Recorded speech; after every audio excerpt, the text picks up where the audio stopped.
Hello friends.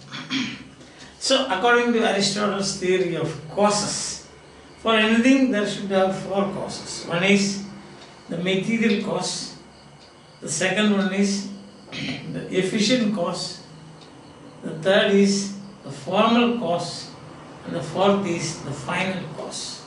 So final cause of Aristotle's Poetics, end of fine art, that means teleos. Teleos, that is Greek, means end. What is the end of fine art?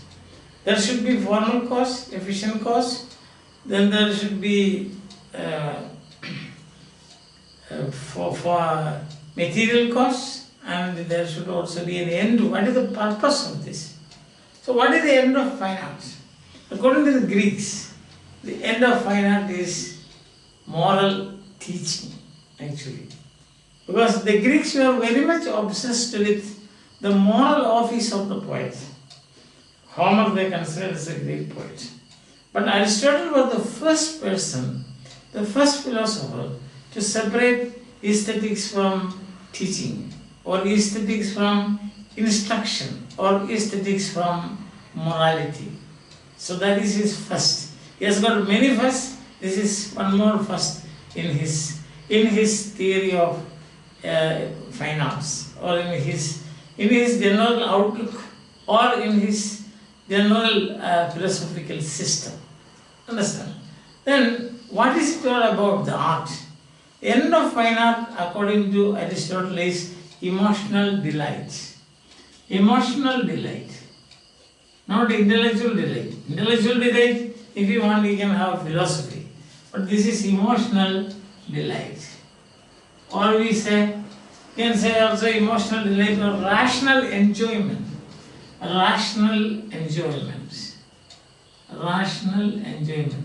Not just any enjoyment. Just you see something, some funny thing, and then you clap. That is not the end of fine art. It has to be rational. Yes. And also refined pleasure. It has to be the pleasure enjoyed by refined audience. Refined pleasure, that's also important. So these are the points. What is the end of fine art? It's the emotional delight, it is rational enjoyment, it is refined pleasure. So first and foremost we understand that Aristotle was the first person to separate aesthetics from moral teaching. That's one thing. Secondly, in Aristotle's general philosophical system, he says, he was the first to point out that the end of a thing, or the final end of a thing, is inherent in the thing itself. Understand that? So what you say is that, the end of an object, you can say, is inherent in itself. This is a very important point. The end of an object is inherent in itself, not anything from outside. Sometimes now you may think that how can be outside? What is new in this? First time, and then he pointed out it was new.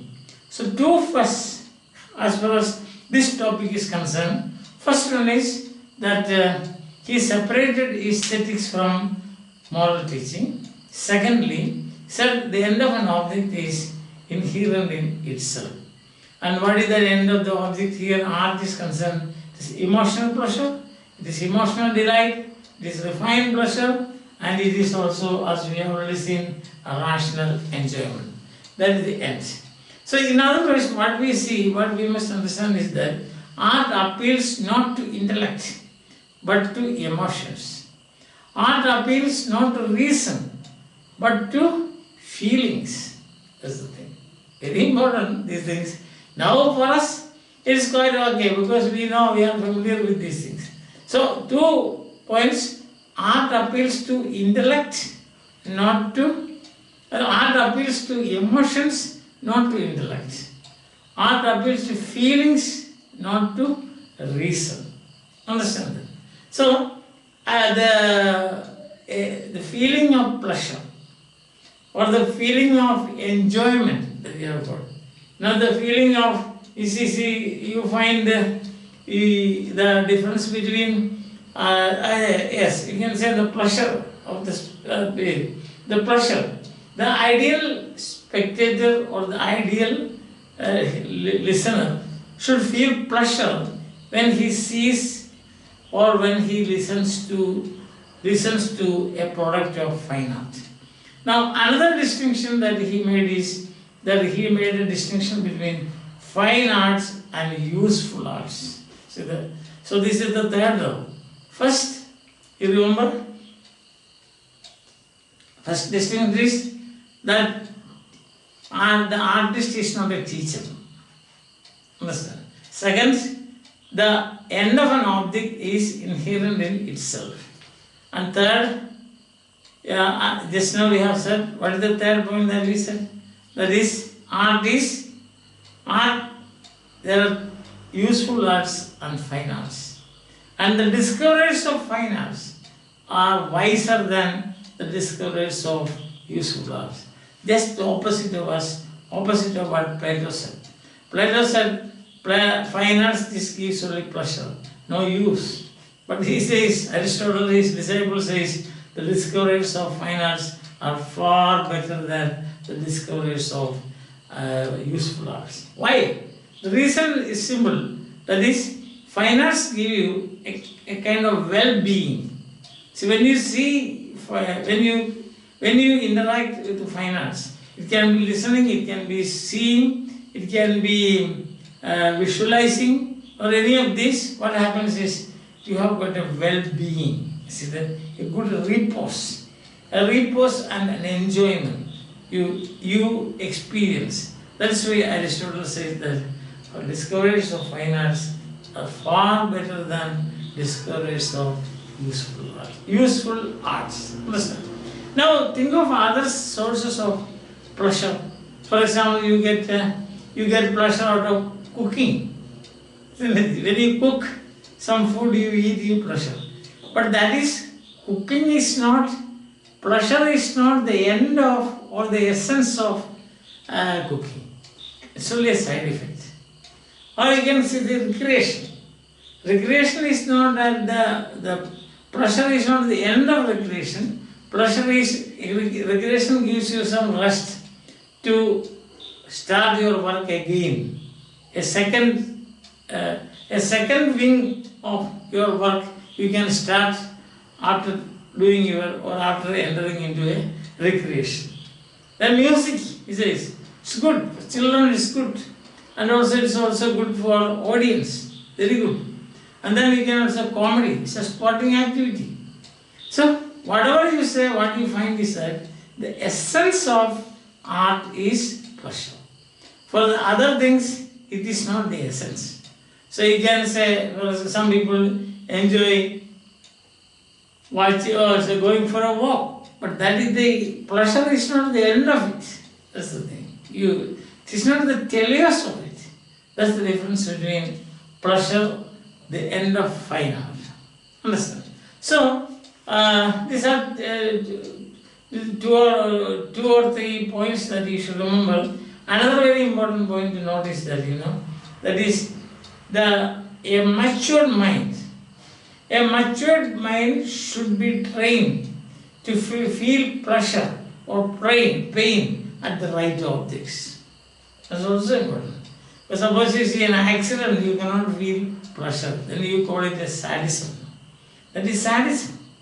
So, at the right point, the right object, humans should express or feel pleasure and also feel pity. That's a tragic action. He praises tragic action more than any other. Imitation of a tragic action is greater than all other imitations. Why? Because it causes or it helps you to feel pity and also pain and pity and fear. Pain, pity, fear. And at the same time, toward the end of it, you enjoy, you have what Aristotle himself says, catharsis. That is purification of this. Once the pity and fear you imbibe or you get, it gets into your mind, you experience that, then finally it goes out of your mind. Catharsis. Then what happens? Purification takes place. And that is also a great pleasure. The greatest of pleasure, you can say.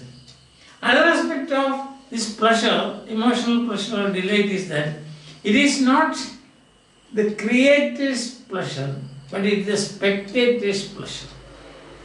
Understand? So creator's pleasure, you can have philosophy.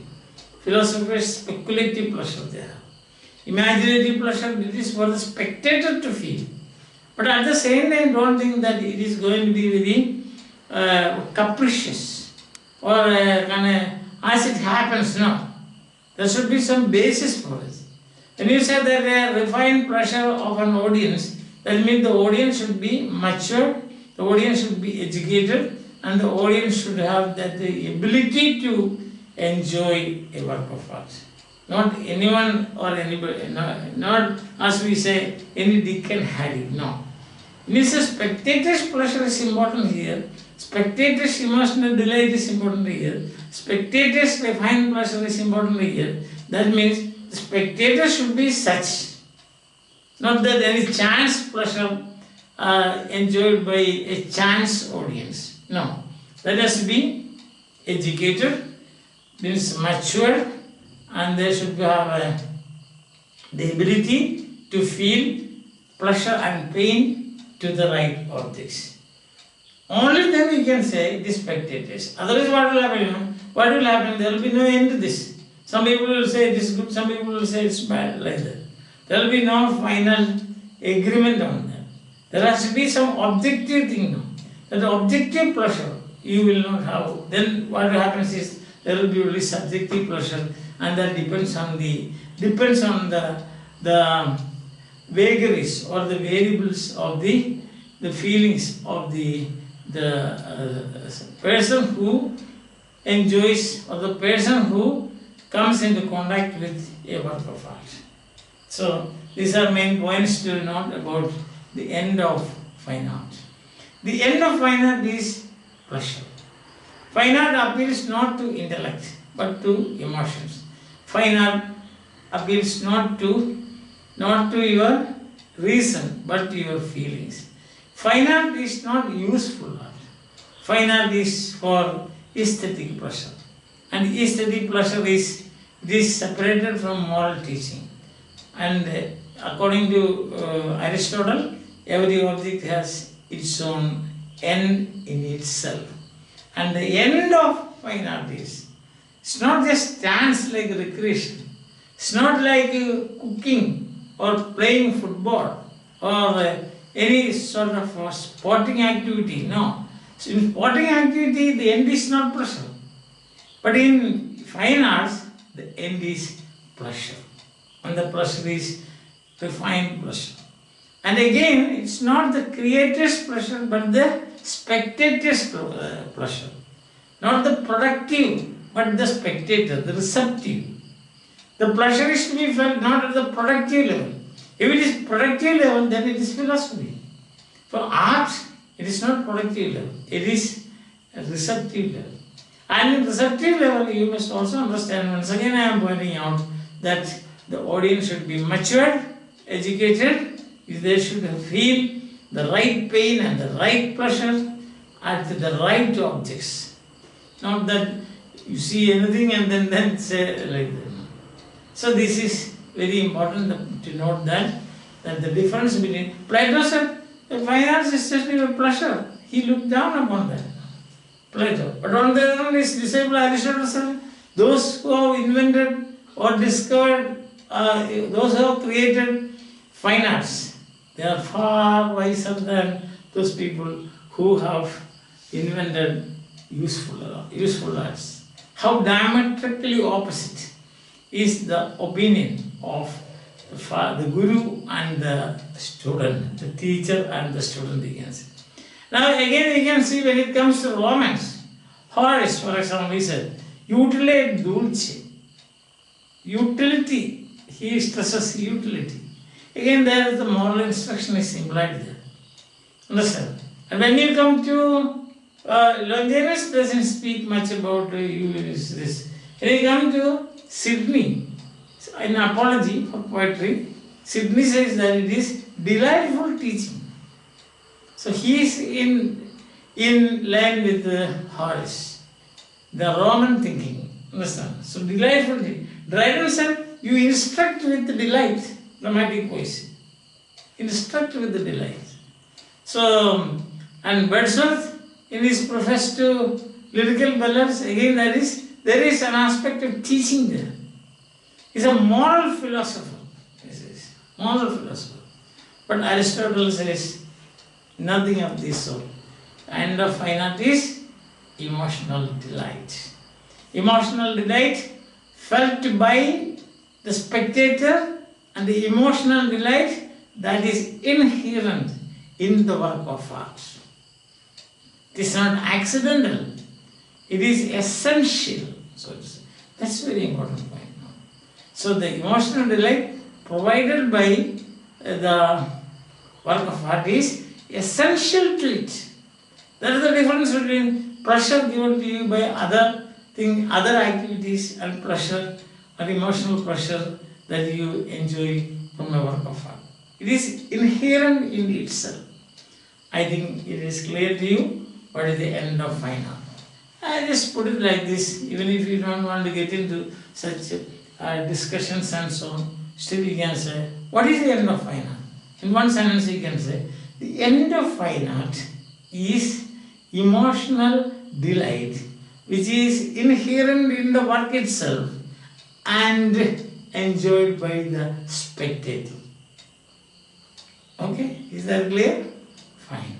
So see you again with the next installment of Aristotle's Poetics. Till then, bye.